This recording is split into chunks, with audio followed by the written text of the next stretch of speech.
In part 6 of our recap of the Metal Gear series, we spoke about the Shadow Moses incident and the beginning of a long-running conflict between brothers Solid and Liquid Snake. In part 7, we will take a look at the tanker incident and the Big Shell incident, both of which form the story of Metal Gear Solid 2.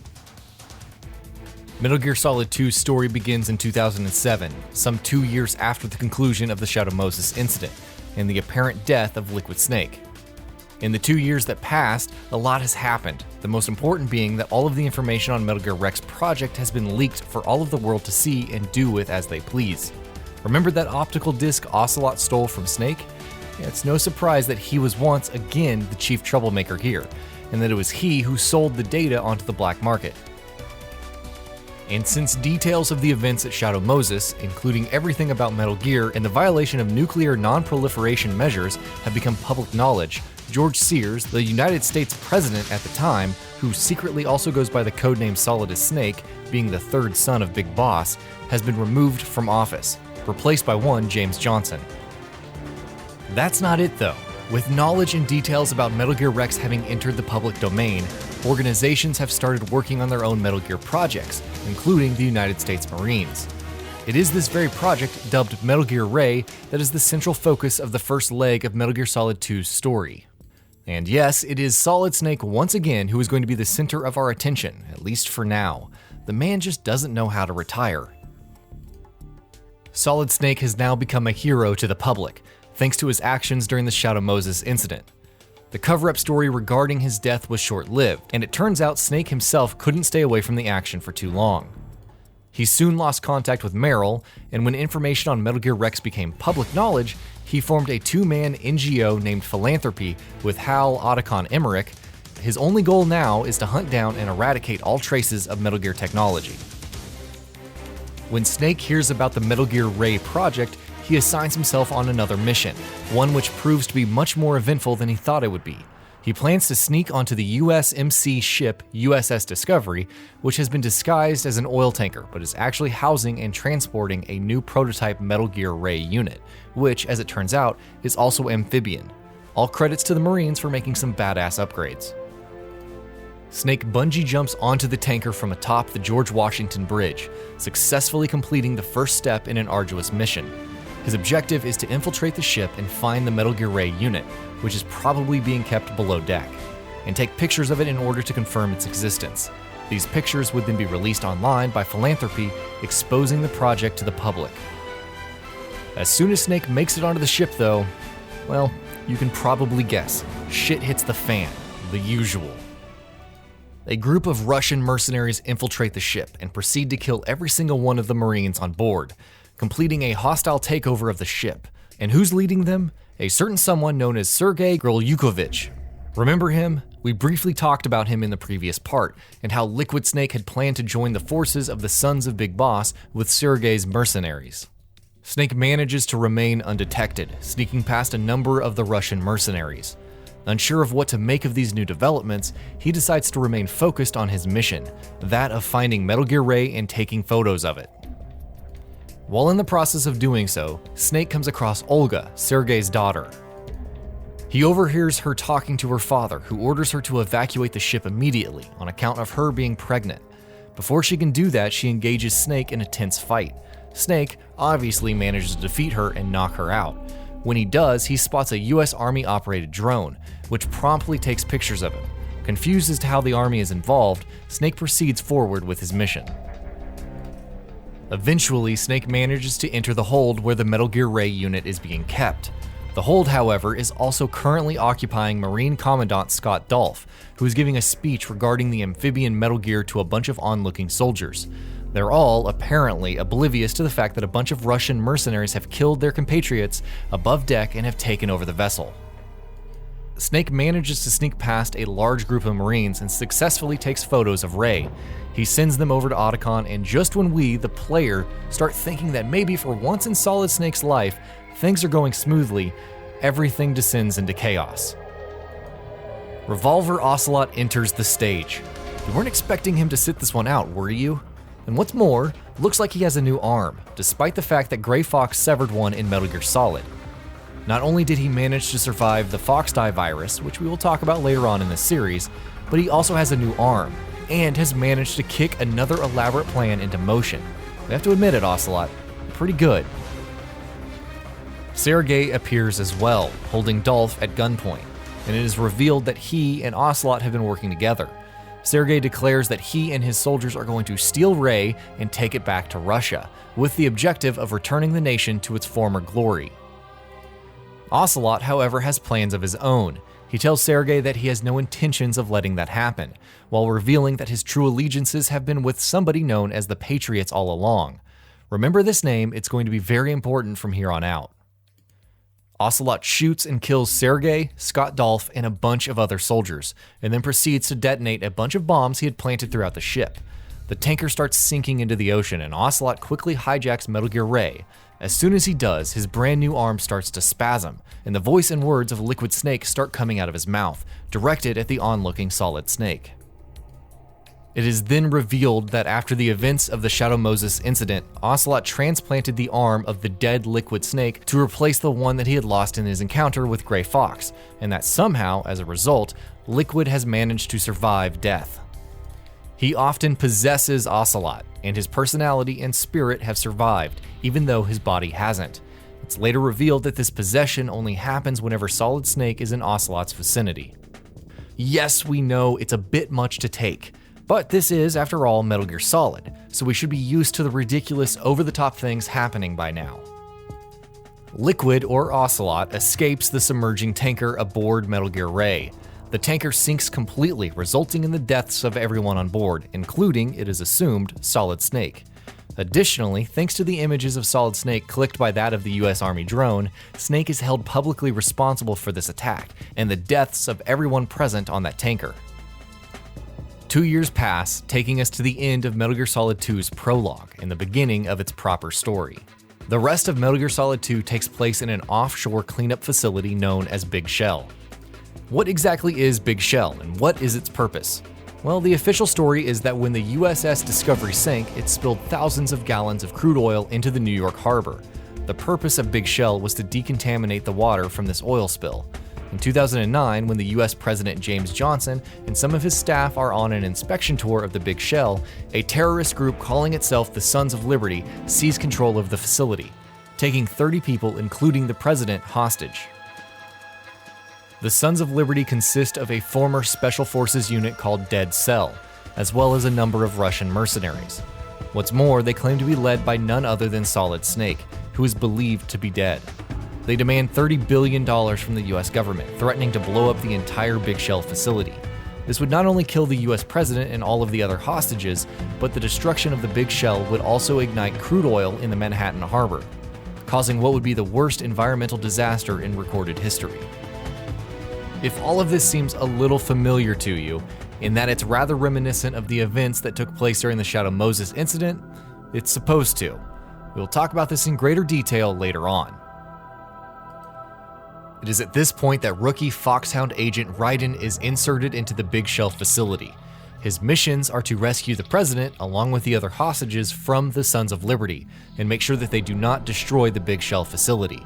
For this mission, he receives radio support from Colonel Campbell, as well as his systems analyst Rosemary, who also happens to be Raiden's girlfriend. Raiden, by the way, is none too happy about her involvement in the mission. While Raiden is on his own mission as a representative for Foxhound, his actions are obviously off the books, meaning that SEAL Team 10 is also on site.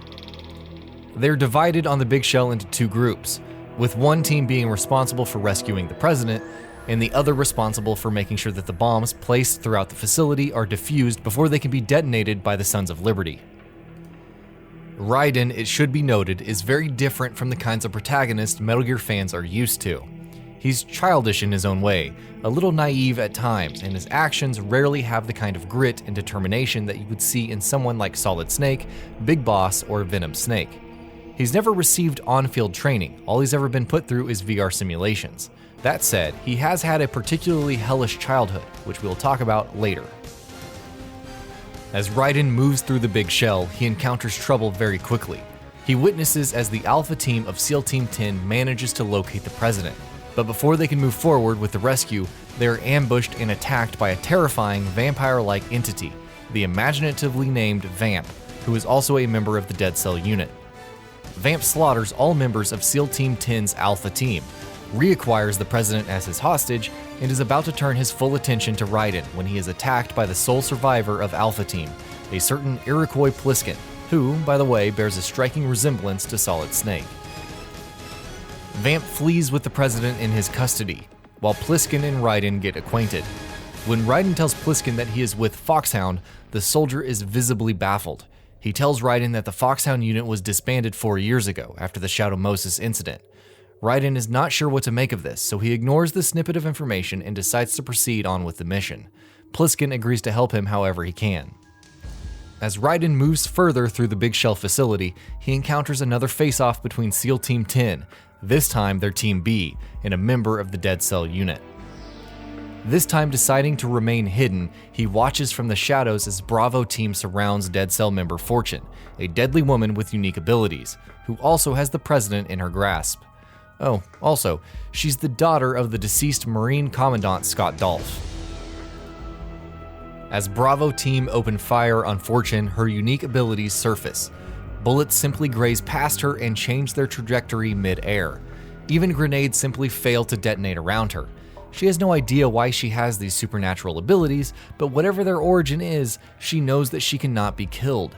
Fortune proceeds to slaughter all members of Bravo Team, making sure that every single member of SEAL Team 10 who entered the Big Shell is now dead, with the exception of Pliskin, and she retreats with the president still in her grasp. Soon, Raiden is contacted by Colonel Campbell, who tells him that rescuing the president will have to take a back seat for now. There's a more pressing matter at hand.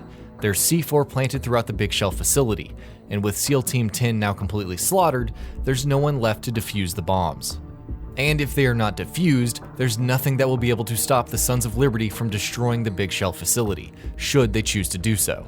As such, the Colonel tells Raiden to rendezvous with bomb defusal expert Peter Stillman, who has been inserted into the Big Shell along with SEAL Team 10. Raiden and Pliskin together find Peter Stillman, who tells them that there are bombs planted throughout both sections of the Big Shell facility. He then proceeds to tell them that they were made and planted by Dead Cell member Fat Man, who once used to be a student of Stillman himself. In fact, he wasn't just a student, he was his best student ever. Deciding to waste no more time, Pliskin and Raiden decide to divide the work, with both of them taking responsibility of defusing the bombs on one of the two sections each. Raiden makes his way throughout an entire portion of the Big Shell, sneaking past soldiers and drones, and finally manages to locate and defuse all of the bombs he can find. When he does, he learns something shocking. The bombs that he and Pliskin have been defusing, it turns out, were nothing but baby bombs. They wouldn't be enough to destroy the Big Shell on their own. They're actually functioning as a trigger for the real bombs themselves. When all of the baby bombs in both of the shells are defused, they'll activate the real bombs in their respective shells. Upon hearing this, Raiden hurries to defuse the real bomb in his section of the Big Shell, while Pliskin hurries as well. While Raiden is able to defuse his bomb, Pliskin doesn't reach his bomb in time. A section of Shell 2 of the Big Shell explodes and is destroyed, with Pliskin barely managing to escape, though Peter Stillman dies in the explosion. Raiden then receives word from the Colonel that Fat Man has sent out a message to him, challenging him to a one-on-one duel, threatening to explode another bomb that would destroy the entire facility. However, once he makes his way out, he comes face to face with Fortune, who originally was searching for Solid Snake. The two go head-to-head, with Raiden somehow surviving Fortune's assault. Once things calm down, Vamp comes into scene, and taking advantage of the situation, Raiden shoots him in his forehead. Vamp apparently dies, which makes Fortune cry over his dead body. Raiden makes his way out, however it is then revealed that Vamp can't die, just like Fortune. Raiden meets with Fat Man, and when he does, some startling revelations begin unraveling themselves, even though to Raiden none of it really makes sense. Raiden notices that when he speaks with Fat Man, that he doesn't care about the demands and goals of the Sons of Liberty. His only goal was to kill his former teacher, Peter Stillman, which he succeeded in doing so, and to become the most famous and well-known bomber in recorded history, which he intends to do so by blowing up Big Shell. Additionally, when Raiden mentions the ransom demand, Fat Man essentially tells him that he has no idea what he's talking about. Eventually, the two stop talking and start fighting, and after an intense, thrilling fight, Raiden is finally able to defeat Fat Man. Fat Man dies, and Raiden defuses the final bomb, making sure that the facility isn't destroyed. Having dealt with the bomb threat, Raiden turns his attention back to rescuing the president. As he is about to move forward with his original mission, he is confronted by a cyborg ninja, encased in an exoskeleton and armed with a sword, who looks almost exactly like Gray Fox did in the Shadow Moses incident. We know what you're thinking. Gray Fox is dead. And he is. Very conclusively, Gray Fox is dead. Who is this brand new cyborg ninja then? We'll get to that soon. The ninja, it turns out, is here to help Raiden, and tells him that a Secret Service agent known as Richard Ames, who is amongst the hostages here on the Big Shell, knows where the president is being held hostage, and that Raiden should look for him if he wants to find out where that is. And then the ninja drops the biggest bombshell of the conversation, telling Raiden what the true nature of the Big Shell is. The Sons of Liberty have nukes at their disposal. How? You see, the Big Shell is not actually a decontamination facility like it's officially supposed to be. No, it's actually all a ruse, and the Big Shell was made just for one purpose: housing Metal Gear Ray. Shocked with this new discovery, but ultimately unsure what to do about it, Raiden sets about on trying to locate Ames, and after managing to get past a number of security measures thanks to the information provided by the ninja, he manages to locate Ames. Ames tells him that he is working for the Patriots, the same as Raiden. Raiden has no idea who the Patriots are, ignores this, and proceeds further with a number of questions for Ames. Richard Ames tells Raiden where the president is being held, but then he tells him something else, something that baffles Raiden greatly. He tells him that the tanker incident from 2 years ago was all planned, and that the purpose of the Big Shell all along has been to house and aid in the development of Metal Gear Ray, which is now being produced in numbers and at a much larger scale here in this facility. At this time, Raiden notices Ocelot and the leader of the Sons of Liberty, presumed to be Solid Snake, a distance away. Using a directional microphone, Raiden manages to eavesdrop on their conversation and learns that the man calling himself Solid Snake plans on establishing a new outer heaven. Raiden turns his attention back to Ames, who also tells Raiden that the Sons of Liberty have made no ransom demands. It is, apparently, a lie that has been fed to Raiden. The Sons of Liberty have had one objective all along, which is to detonate a nuclear bomb over the skies of Manhattan, thus causing an EMP pulse and basically severing all online and electronic connections, which would allow it to be liberated. Before Ames can say anything else, he suffers a heart attack and dies abruptly, mirroring the fate of a number of people during the Shadow Moses incident. Raiden, who knows where the president is being held, proceeds further with his mission. Before he can get to the president, he is ambushed by what turns out to be his biggest challenge in the duration of his mission up to that point. The leader of the Sons of Liberty intercepts him. The leader calls himself Solid Snake, while saying that he recognizes Raiden from somewhere. Pliskin arrives on the scene at this very moment. He too is in a helicopter, which is being piloted by none other than Hal Otacon Emmerich. Pliskin reveals that he is the real Solid Snake. Raiden takes on the Harrier piloted by Vamp and Solidus Snake and manages to shoot it down with the help of Snake. After the fight ends, Solid Snake reveals that he faked his own death 2 years ago, replacing what was supposed to be his body with that of Liquid Snake, who shares the same DNA as him. Who is the leader of this terrorist cell then? Well, as you may have probably already guessed by now, it's Solidus Snake, the third brother and the final clone of Big Boss, and also the one with the most perfect, most dominant genes of the legendary warrior, more so even than that of Liquid Snake. And that's it for part 7. When we return for part 8, we will talk about how the climactic events of the Big Shell incident unfolded, completing the recap for the story of Metal Gear Solid 2. And that'll be about it for this one. If you guys like what we're doing at GamingBolt, please consider subscribing to our channel, and I'll see you guys on the next video.